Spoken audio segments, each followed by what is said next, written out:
I never made it, but I know what it takes. I'm motivated by a mix of emotions and excitement, and I mean so I can understand it. Assalamualaikum warahmatullahi wabarakatuh.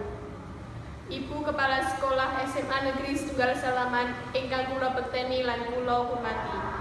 Bapak Ibu Guru SMA Negeri Setunggal Salaman serta karyawan ingkang kinurmatan.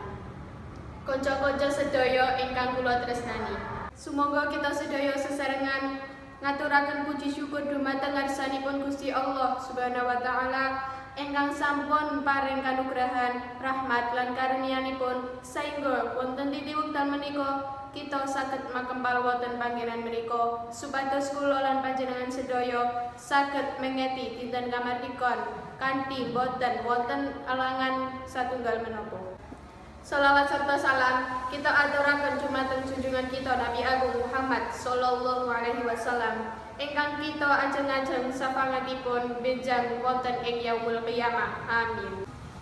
Kula aturaken matur nuwun ingkang kathah dumateng Bapak, Ibu lan kanca-kanca sedaya ingkang sampun kersa ngrawuhi acara pengetan dina kamardikan menika.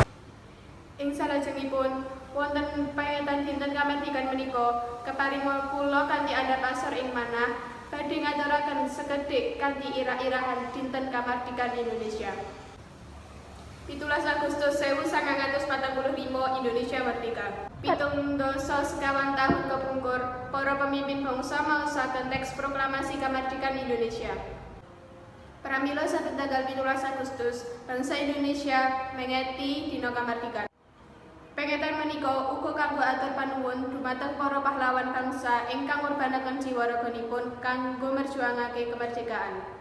Tanpa pahlawan, ngantos dinten menika Indonesia tasih dados negara ingkang dijajah negara liya. Para lawuh ingkang kinurmatan, sampun samestinipun kita para penerus bangsa saged niru tumindak becik para pahlawan, anggenipun berjuang kanthi ikhlas tanpa pamrih. Kita sedaya uga kedah nerusaken perjuangan para pahlawan supaya Indonesia tetap dados negara ingkang merdeka lan maju kanthi sesarengan nyengkuyung program pemerintah kangge bangun negara supaya dados negara ingkang adil, makmur lan rukun. Para rawuh ingkang kula mulyakaken, kita sedaya saged ngisi kamardikan menika kanthi mujudaken setunggal paring kinurmatan dumateng para pahlawan. Kalih, jaga persatuan lan kesatuan bangsa. 3. Dados pelajar kang becik kanthi sinau kang sregep. Cekap semanten atur kula minangka pengetan dinten kamardikan. Mugi-mugi Indonesia tetep dados negara ingkang merdeka.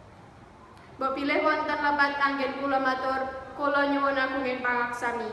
Wassalamualaikum warahmatullahi wabarakatuh.